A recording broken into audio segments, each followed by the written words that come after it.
So guys, welcome back to the channel. Today, as you can see, we are in a budget sports car. Say you've got £5 to spend, you want something for the weekend, you want something for, you know, a nice daily, and you can still get stuff in the back. This could be a shout. But as ever guys, make sure you like this video, subscribe to the channel if you haven't. We're going to take this down some B-roads, see what it's like, see if it is worth buying one of these. But make sure you like this video, subscribe to the channel if you haven't for more car content like this. Let's take this down some B-roads, see what it's all about.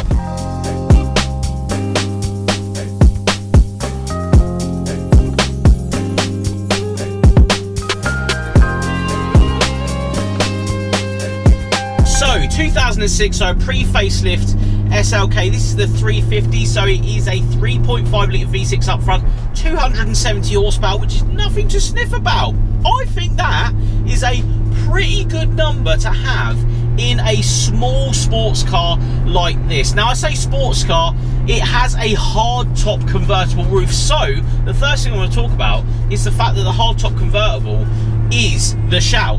Having something as a daily that has a hard roof instead of a fabric roof is, I think, the right way to go. I think that is the perfect combination of sports car and comfort and, you know, what is in a sense luxury, because it is super quiet in here, but you have the roof going down as well. But we'll get onto that later on in the video, because if you're actually up for owning one of these, there's a few things you do need to know. But what's it like to drive? That's the first thing I'm going to do, because I feel like this car needs to be driven properly. So we're down one of the most fantastic roads on the Isle of Wight. We're going to tip it into sportsman. Now, there's no flappy paddles or anything on this car, so we'll do sports mode with the gearbox just down here, and yeah, I think we're good for sports mode. So we'll pop it in some corners, see what it's like, see the, you know, there is some weight in that roof, don't get me wrong. We do need to understand that there is weight above us. And I must admit, these are pretty short, they are pretty small.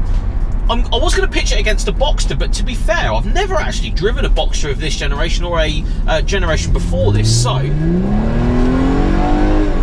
kickdown is not too bad. Power is definitely there. Revs right round to, what, 6,300, 400 RPM. That's really not bad. It does have a bit of get up and go. Again, this era of Mercedes, as we said in the past, the gearbox is hit or miss. It's not really for like putting your foot down and dropping a gear and all this sort of stuff, because it's not quite there in that sense. The generations after this, I do feel like, really assess the whole kickdown thing that these, you know, it's not a bad thing, you know, it's an automatic at the end of the day, it cruises, but I feel like because this is a smaller, tighter car, you do sometimes sense that there should be a bit more urgency from the gearbox. But to be fair then, put my foot down, yes, there's a slight delay, but I think there's any, you know, delay in a mid-2000s automatic gearbox. It's not too bad though, and you can again tip it down if you don't want to use that kickdown feature. There is, of course, second gear. That's a bit better. That's what we should have done. So actually manual override with the sports mode, because it's still locking itself into whatever gear it thinks is right. That's the way to do it. So that's the way to enjoy this thing. Just chipping up and down those gears in the gearbox is the right way to drive this thing. But I think the power is there. I think it, you know, is pretty sprightly, considering it's not mega heavy, but it is on the heavier side compared to, say, Boxster's MX-5 of this generation. But I feel like price point, you're getting a bit of a sort of a luxury inside. It's really nice. I mean, yes, there's a lot of plastic in these cars, and there is from this generation. That's not a bad thing though, because I feel like everything's as it should be. There's no horrible noises. Everything is pretty tight, considering this has 102,000 miles on it. So it's not a low mileage example either. It's had some mileage put on it. The owner actually bought this at, you know, 90 and a bit thousand. So he's done, say, ballpark 8,000 miles on it. He's never, you know, had a problem with sound, especially in the noise coming from that roof, because that's something that would plague a lot of hard top convertible cars, maybe from this generation or previous generations, the noise that would be coming from that hard top. I remember putting a hard top on my MX-5 way back in the day. The noise it made was like going down the road. It was so bad. Now we're just pulled over. Fantastic location, look at this. There's cows and stuff in the background. Let's have a look around the SLK because I feel like this walk around part of the video needs to be done and explained a little bit more. I feel like in pictures instead of in person, these cars look completely different. I feel like in person they look a bit more thicker, wider, especially at the front. The back isn't as wide, but I feel like this front area is just, yeah, it looks so good. We've got a plane coming overhead somewhere, but yeah, I feel like the front end is really the selling point of this. The McLaren-esque Mercedes, it sort of looks like from the front end. I feel like that's what these cars are sort of harping to, in my opinion, but it's just the £5,000 version, which I think is a shout. Now, a few things to talk about. Maxed in design split, it looks good. It sort of completes the front end. Black bits on these grills work definitely very well. These vents, as I've already talked about in the video, it actually lets water into what is basically the battery tray. Now this one hasn't got a cover on it, this side didn't come with it. That's actually leaking water into the battery, something again to talk about. And again, the roof, unfortunately, although it looks great up and down, I feel like these look the part up or down. It is of course locked up at the present time. Twin exhaust systems at the back. This one has a resonator delete, so it does sound pretty good. Colour is good as well against the black accents. AMG spoiler just on the rear there. And just go into the boot. It's actually got a pretty big boot, as you can see. There's an umbrella in there. But this is, of course, cut down once the roof is down. I don't think it's cut down too much. I still feel like there's loads of room in here.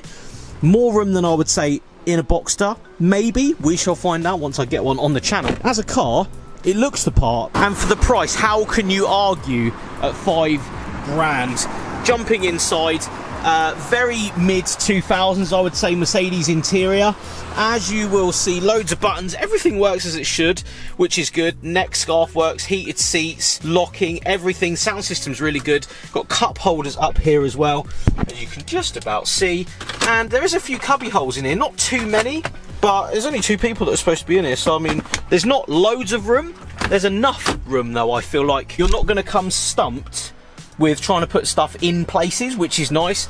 This one has cruise control as well, and I feel like as a package, the inside as well as the seats are pretty comfortable. You've also got this centre pop down here if you do need to put anything in the middle of the car. 17 or 18 mpg around town. You'll get around 25, maybe even 30 on a run.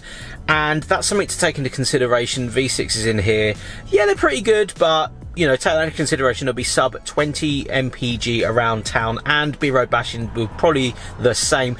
Also, they are just over £500 a year to tax, so you're about just over £50 a month to actually tax this thing. But I feel like as we jump back out, if you are after something that's relatively cheap, nice to drive, roof up, roof down, it does all of that with the hard top roof. And if you're on a budget, leave a comment below. Let me know what else you could buy convertible wise, 2-seater for £5,000. But let's jump back in the car, go back down and assess how I really feel about this SLK. Now, if you're actually up for owning one of these, what will you expect? Well, there is a pretty good sound system in here. It has heated seats, this one. It has the neck scarf as well. It has the neck scarf, so that's actually been on. You might be able to hear it. You might not, but that is heating my neck up absolutely phenomenally today. It's slightly cold today. I've got a t-shirt on, you know how it is. That, with the roof down, is the perfect example of what you want in sort of a more luxury vehicle like this. In my opinion, that's something that I would absolutely love to have in my convertible. But ownership, as you can tell, I haven't put the roof down. Let's get on to the elephant in the room. The roof isn't down. I've got my neck scarf on. We could have some sort of roof down experience, but the roof's broken. Now, you are going to experience this at some point in your SLK ownership. This one has not necessarily plagued the owner, but the story goes he went to Wales with his girlfriend, put the roof down, living the dream in the convertible, hard top on the motorway. It was fantastic. Got there, put the roof down, living the dream with the roof down, and it didn't come back up. So he is super worried about it going back up, and I completely agree. This era of Mercedes, and especially hardtop, VWs, everything, a VW EOS with the hardtop, again, very similar story.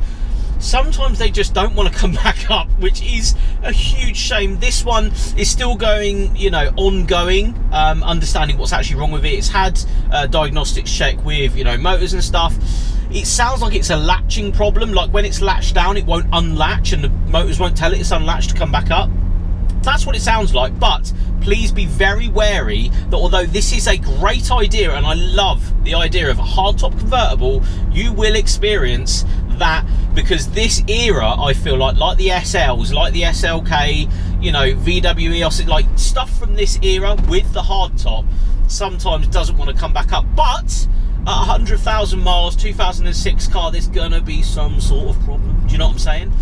Other than that, rust could be one of those things. Again, you know, mid 2000s, maybe late 90s Mercedes, I do feel, have rusty arches and this and that. This one is absolutely fine. There is no rust on it whatsoever. Other than that, I think it's a sub £5,000 little roadster, convertible, hard top, something for the weekend, something for you and the missus to go out in, something to enjoy.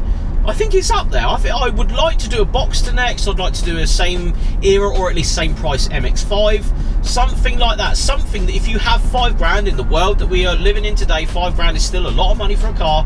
What can you actually get? And I think this is up there with probably one of the coolest things you can get. And I think your money's safe in it. I don't think it's going to really go down that much more, let's be honest. So yeah, I think this is a pretty good buy. Just make sure you're, of course, very mindful about rust, the roof, and sensors. Sensors seem to be a thing on these as well. They seem to just throw a sensor here and there, and you don't want sensors going out in your car, especially when you're out enjoying it.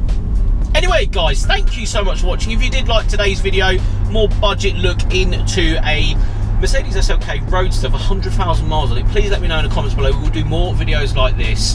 Thank you so much for watching. We'll see you on the next one.